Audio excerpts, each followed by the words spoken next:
প্রদেশের স্থানীয় নির্বাচন আগে, মানে এগুলা যদিও এখনকার বিষয় না, বাট এগুলো তাদের বিরোধ ছিল। তারপরে ফাইনালি লাস্টলি তারা গিয়ে বললো গণভোটটা আগে চাই। সেখান থেকেও তারা শিফট করলো কি করলো না জানি না, বাট ফাইনালি এটা চলে গেল সরকারের শোল্ডারে, এবং সরকার ঘোষণা করলেন যে নির্বাচন এবং গণভোট একই দিনে হবে। তো এই যে 5ই আগস্টের পর থেকে কনস্ট্যান্ট একের সাথে অর্পের বনাবনি হচ্ছে না, তারপরে যদি নাহিদ সাহেব এটা বলে তখন আমার কাছে একটু বেমানান মনে হয়। 2 নম্বর, ইদানিংকালে আবার কথা আসছে, যেই কথাগুলো আমরা আগেও বলছি এখনও বলি, যে জামাত রে সবাই ব্যবহার করছে কিংবা জামাত ব্যবহৃত হয়েছে, হোয়াট এভার ইট ইজ। তো সেক্ষেত্রে আপনি জামাতকে এই এই যাত্রায় ব্যবহার করতে চাচ্ছেন অ্যাটলিস্ট বিএনপি, তাতে কোনো সন্দেহ নাই। কেননা বিএনপি আজকে পর্যন্ত যে কোনো ফর্মেই হোক নির্বাচন করলে তারা ক্ষমতায় যাবে।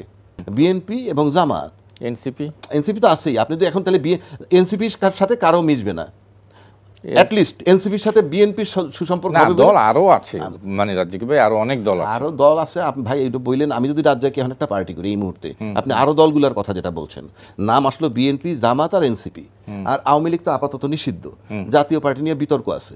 কিন্তু এর বাইরে যে দলগুলোর কথা বলতেছেন, সেই দলগুলা যদি আমি বলি, কাউকে ছোট করছি না, দলগুলো ছোট ছোট দল, এবং তারা সবসময় কোনো না কোনো দলের সাথে ছত্রছায়া থেকে তাদেরকে করতে হবে, এবং তারা ওই আলাদা আইডিওলজি নেওয়ার কারণেই মনে করেন বড় দল থেকে তারা একটা গুরুত্ব পায়।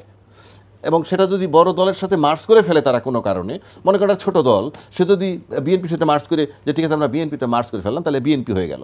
বিএনপি হয়ে গেলে কিন্তু তারা ওই যে বাইরে থেকে যে দুইটা দর কষাকষি 2টা সিট নিত, সেটা আর তখন পাচ্ছে না। সুতরাং ওইটা ঠিক আছে, কিন্তু ওইটা এমন কোনো এফেক্টিভ দল না যে আপনি টার্নিং পয়েন্ট করতে পারবেন রাজনীতিতে। সেটা আমি যা দেখছি অতীতে তাই বলছি। এখন জামাত এই মুহূর্তে, জামাত আর বিএনপি, এবং জামাতের বক্তব্য যে ইফেক্ট হয়, তাতে মনে হয় যে টার্নিং পয়েন্ট হতে পারে। সম্প্রতি কিছু কথা বলছে, আমি জানি সেই প্রসঙ্গটা তো পরে আসবে, আমি ওটাই গেলাম না। এইবার আসেন যে এই কারণে আমার কাছে মনে হচ্ছে যে যদি জামাত ইসলামের সিট বেড়ে থাকে, আমরা জানি না, অতীত রেকর্ড থেকে যদি বলি, বড় দলের সাথে থেকে সর্বোচ্চ 18টা সিটও তারা পেয়েছে, কিন্তু ইদানিং শোনা যাচ্ছে তারা কিছু সিট পাবে। তারা সিট যত বেশিই পাক, আমি জানি না, হয়তো জামাত আমার উপরে মাইন্ড করতে পারে, আমি ধরে নিলাম তার জন্য বাড়াইয়া বললাম 10টা 12টা 15টা 20টা 25টা পাইলো, তাতে কিছু আসে যায় না। ক্ষমতায় তো আলটিমেটলি বিএনপি যাবে, এবং সেক্ষেত্রে আপনি একেবারে নিশ্চিত হয়ে গেছেন যে মানে ক্ষমতায় আলটিমেটলি বলতে আপনি নির্বাচন হইলে যদি বিএনপি 160টা সিটও পায়, জামাত যদি ক্ষমতায় যায়, তাহলে বিএনপি হবে বিরোধী দল। অভিযোগ তো সেখানেই। আমি বলছি, যদি এটা করে, পরিষ্কার জনগণের সাথে প্রতারণা, পরিষ্কার। কারণ আপনি নির্বাচন করবেন আপনার মতো করে, আপনি আপনার ভোটের জন্য মাঠে যাবেন, জামাত তার ভোটের জন্য মাঠে যাবে, বিএনপি তার ভোটের জন্য মাঠে যাবে। নির্বাচনের পরে কি করবেন না করবেন বড় কথা না, পরের কথা। আগে আপনি কোনো রকম সমঝোতা করতে পারবেন না। এটা হইল প্রতারণার শামিল, জনগণকে ধোঁকা দেওয়ার শামিল। সে বিএনপি করুক কিংবা সে জামাতে করুক, এটা জনগণকে প্রতারণার শামিল, নাম্বার 1। নাম্বার 2 হচ্ছে জাতীয় সরকারের একটা কথা বলা হচ্ছে, আপনি ক্রাইসিস টাইমে তুড়ি মাইরে উড়াই দিচ্ছেন সবাই। ক্রাইসিস টাইম কোনটা? 5ই আগস্টের পরে। এইরকম ক্রাইসিস টাইমে জাতীয় সরকার হতে পারে, কিংবা অন্তর্বর্তীকালীন সরকার যারা হয়েছিল, সেখানে অন্যান্য বড় বড় রাজনৈতিক দলরা কিন্তু বসছিল, বৈশা কিন্তু সেখানে একটা আলোচনা হইতে পারতো যে ঠিক আছে আমরা এই গর্তের মধ্যে পড়ছি, সেখান থেকে উদ্ধার করার জন্য আসেন আমরা সবাই মিলে, ঠিক আছে প্রফেসর ইউনূস সাহেব আপনি তো সরকার গঠন করতেছেন, আমাদের কিছু লোকও থাকুক, ভয় থাকি না, আপনি আমার সব শিখাই দিতে হবে, আপনি আমার সব বুঝাই দিতে হবে। আমি মাঠে যাই না, আমি দেখি না, কিন্তু আপনার কে কি কথা বলে। আজকে জামাতের একজন নেতা কি বলছে, হ্যাঁ সে আলোচনায় আসি, আলোচনায় যেটা আসবেন পরে বলছি।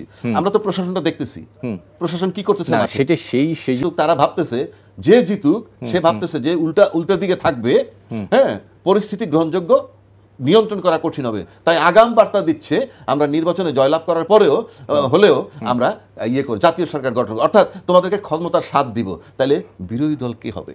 আমার মনে হয় আপনি একটা রাষ্ট্র চালাবেন বিরোধী দল ছাড়া, আপনি জাতীয় সরকার গঠন করবেন কাকে নিয়ে?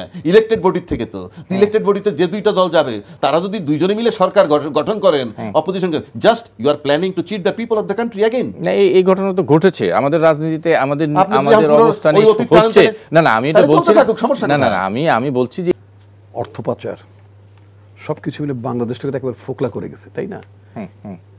বাংলাদেশের প্রতিষ্ঠানগুলো ধ্বংস হয়ে গেছে। নির্বাচন আয়োজনকারী প্রতিষ্ঠান বলেন, সেনাবাহিনী বলেন, আপনার মানে গোয়েন্দা সংস্থা বলেন, পুলিশ বলেন, এই সব কিছু মিলে মানে একটা সেনাবাহিনীর ভেতরে বা কোনো বাহিনী আছে, রাজনীতি বলেন, রাজনীতিও ধ্বংস হয়ে গেছে। অফকোর্স সব সমস্ত প্রতিষ্ঠানের কথা বলছি। তো এগুলো যদি রিভিল্ড করতে হয়, এটা কোনো পলিটিক্যাল পার্টির একক ইমেজ না। আমি আপনাকে ছোট্ট একটা মানে একটা উইকিপিডিয়া থেকে একটা ছোট্ট উদাহরণ দিচ্ছি আপনাকে।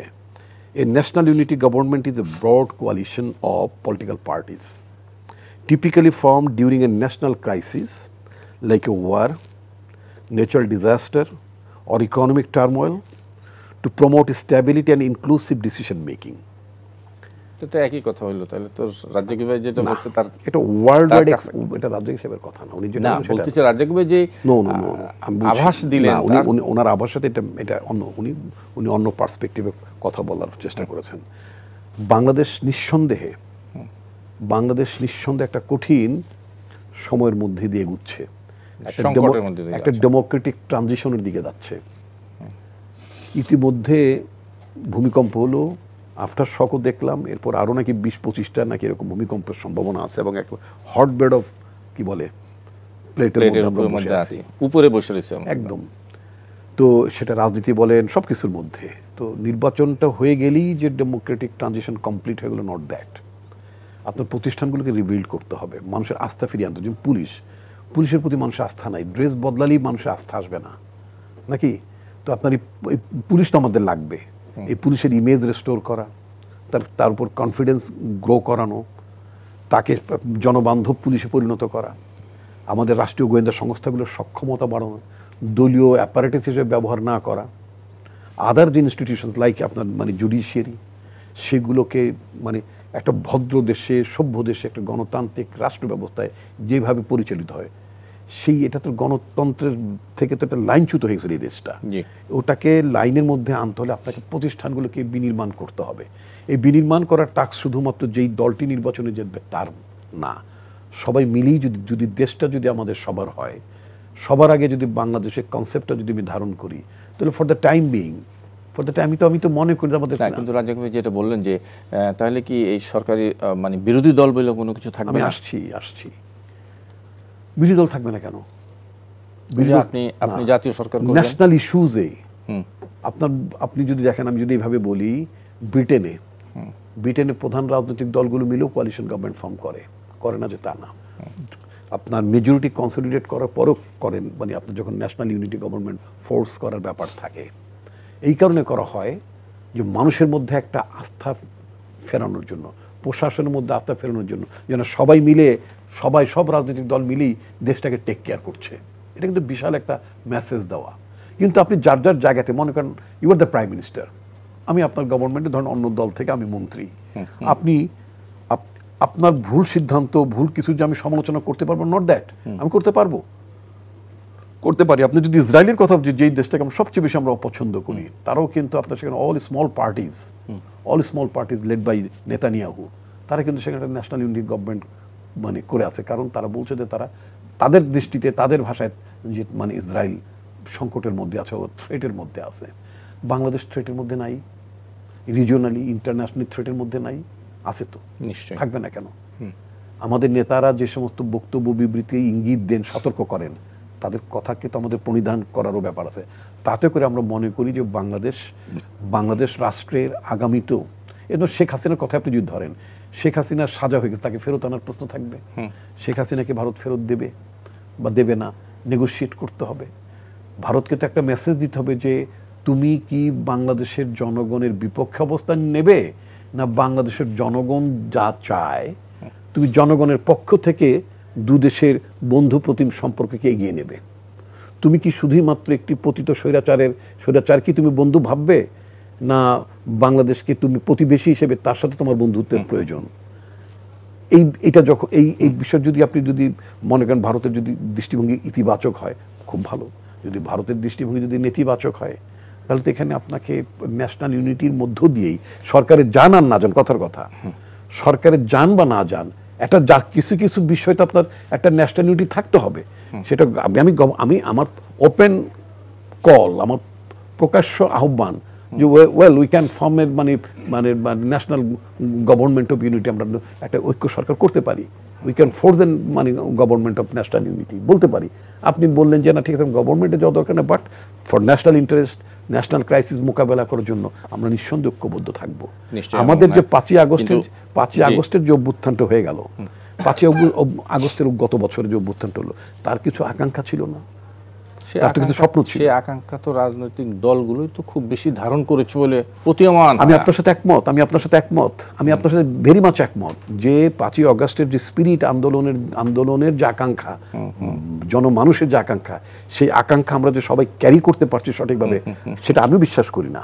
এবং আমি ব্যক্তিগতভাবে মনে করি যখন অভ্যুত্থানের ফলে যে জন আকাঙ্ক্ষা তৈরি হয়, সেই জন আকাঙ্ক্ষা যখন আপনার ইমপ্লিমেন্টেড হয় না, অথবা মানুষ যখন হতাশাগ্রস্ত হয় যে আমার এটা তো হচ্ছে না, হলো না, মনে রাখবেন আজকে একটা ছোট্ট কথা বলেছি, বাট আমার দেখা ইতিহাস বা আমি পড়া যতটুকু পড়েছি, সেটা হচ্ছে যখন কোনো অভ্যুত্থানের স্পিরিট, অভ্যুত্থানের আকাঙ্ক্ষা যখন ফেল করে, ওই অভ্যুত্থান আবার হবে। অভ্যুত্থানের যে মানে স্বপ্ন যে ভেতরে যে লালিত থাকে, এই লালিত স্বপ্ন কখনই মারা যায় না। ওই যেমন আপনার ঠিক অনেকটা ভূমিকম্পের মতো, এটা আফটার শক হবে, মেজর শক হবে, হবেই, বারবার হবে।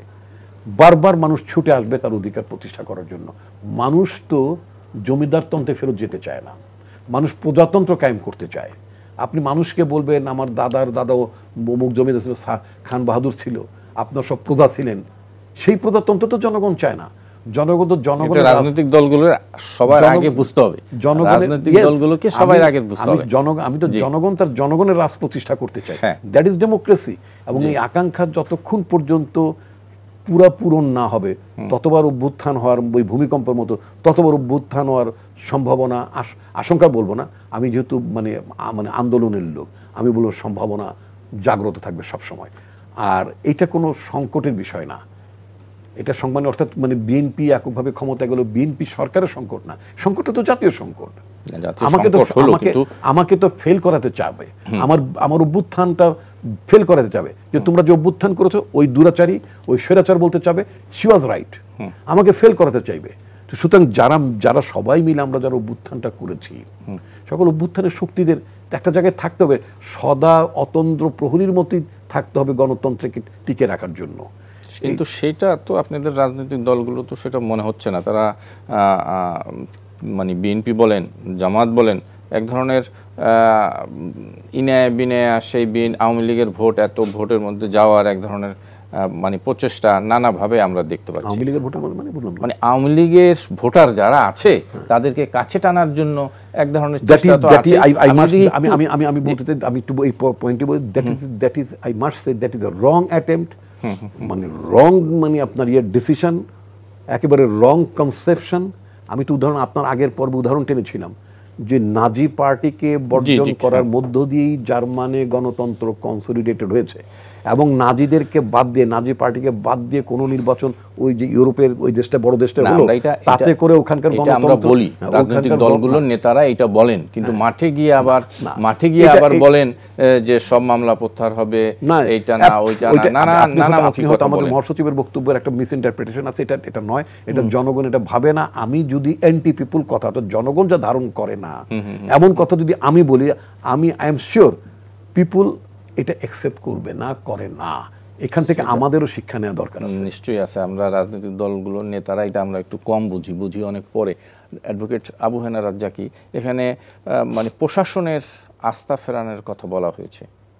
আমরা দেখলাম চিটাগাঙ্গের জামাতের একজন মানে প্রবীণ নেতা গতকালকে তাদের এক অনুষ্ঠানে বলেছে যে প্রশাসন আমাদের কথায় উঠবে, আমাদের কথায় বসবে, ইত্যাদি ইত্যাদি। স্কুল কলেজ থেকে শুরু করে সবাই মানে দাঁড়িপাল্লার কথা বলবে। এই যে প্রশাসনকে হাতে নেওয়া, এই যে কথাগুলো বলা, আপনি কিভাবে দেখছেন? ধন্যবাদ আপনাকে। ওই প্রসঙ্গটা যাওয়ার আগে আমি একটু রিপন ভাইয়ের দুইটা কথার একটু দিই। ঐক্যমত্যের বিষয়, মানে কি ঐক্যমত্য না, জাতীয় সরকার গঠনের বিষয়ে উনি একটা ইস্যু আনছেন। প্রথম কথা হলো সংকট চলমান, ভাইয়ের বক্তব্য থেকেই আসে, সংকট চলমান। এমন না একটা স্টেবল সিচুয়েশন হয়েছে আমরা নির্বাচনে যাচ্ছি, আমরা সংকটটা চলমান, তার ভিতরে নির্বাচনে যাচ্ছি। সংকট নিরসনের জন্য বলা হচ্ছে নির্বাচনী সরকার আসলে ওগুলা আমাদেরকে বললে হবে না, কারণ আমি এই দেশের মানুষ, তো গল্প বেরোতে লাভ নাই, এগুলো নিয়ে কাউন্টার দিয়ে আমার লাভ নাই, এগুলো কিছুই হয় নাই। নির্বাচন করলাম, সবচেয়ে বাজে নির্বাচন হবে, আমি তো বললামই, এখনও বলছি আমি যে সবচেয়ে খারাপ নির্বাচন হবে যদি এই নির্বাচনটা হয়। এখন প্রশ্ন উনি একটা ইস্যু আনছেন যে ধরেন নির্বাচনের পরে হাসিনাকে আমরা ফেরত আনতে চাইব। ধরা যাক বিএনপি ক্ষমতায় গেল, জামাত অপোজিশনে থাকলো, আমি নিশ্চিত করে বলে দিচ্ছি বিএনপি যদি স্টেপ নেয় যায় শেখ হাসিনাকে ফেরত আনতে চায়, নট এট অল। না আমি তা বলছি, যদি বলে কোনো যেটা হবে না, আমি ওটা বলছি না, তো আপনাকে। আনতে চায় মানে তারে ফাঁসি দেওয়ার জন্য আনতে চায়, আমি সেটাই তো বলছি, বিচারের সম্মুখীন। আমি সেটাই মিন সেটাই করছি বলছি। যে তাকে ফাঁসি দেওয়ার যদি আনতে চায়, আমি নিশ্চিত করে বলে দিচ্ছি জামাতে জাতীয় সরকার বানানো লাগবে না, জামাত এক পায়ে দাঁড়ানো সেটা সমর্থন করবে লাইক এনিথিং। আমি সে কারণে বলছি এই ইস্যুতে জাতীয় সরকার হবে, এগুলো বুলশিট। আপনি জাতীয় সরকার হবে যে সংকট যেহেতু চলমান, না, উনি বলেছেন একটা উদাহরণ দিয়ে বলেছেন, আমি তো সেই উদাহরণটা দিলাম। জাতীয় ঐক্যমত্যটা কেন জরুরি সে কথা বলা, আমিও তো বললাম জন্য একটা বলা উদাহরণ তো হচ্ছে। দিল। এরকম যতগুলো উদাহরণ আনবেন আপনি, যতগুলো উদাহরণ আনবেন। এখন যদি বলেন যে রাষ্ট্রপতি ইনি আছেন তিনিই থাকুক আর জামাত মত দিবে, নাও দিতে পারে, কেননা এই রাষ্ট্রপতি তো সেই সরকারের রাষ্ট্রপতি, সেই বিতর্কে আমি জানি। আমি সেই সিম্পল আরেকটা বিষয়, 8 মাসে কিন্তু একজন অরাজনৈতিক ব্যক্তির সিদ্ধান্তের মানে উপস্থিতিতে 8 মাসে রাজনৈতিক দল সিদ্ধান্ত নিতে পারে নাই। ফাইনালি সেই অরাজনৈতিক সরকার প্রধানকেই সিদ্ধান্ত দিতে হয়েছে। কাজে ঐক্যমত্য যেহেতু হইতে পারেনি 8 মাসে, সামনে কি ঐক্যমত্য হবে, মানে জাতীয় সরকার হবে, এটা কতখানি এফেক্টিভ সেটা আমি জানি না। এইবার আসলে আপনি প্রশাসন নিয়ে যে কথা বললেন, বাংলাদেশে প্রশাসন নিয়ন্ত্রণ করা খুবই জরুরি। কারণ নিয়ন্ত্রণ করা, হ্যাঁ, নির্বাচনের জন্য যারা নির্বাচন করে আচ্ছা। প্রশাসন নিয়ন্ত্রণ করা জরুরি। বাংলাদেশে এমন কোনো রাজনৈতিক দল নাই যারা ক্ষমতায় ছিলেন, ক্ষমতায় গিয়া তার প্রশাসনকে ব্যবহার করে মারাত্মক শক্তিশালী রাজনৈতিক দল হন। প্রশাসনকে ব্যবহার ছাড়া যদি আপনি পারতেন, তাহলে আজকে ইউনূস সরকার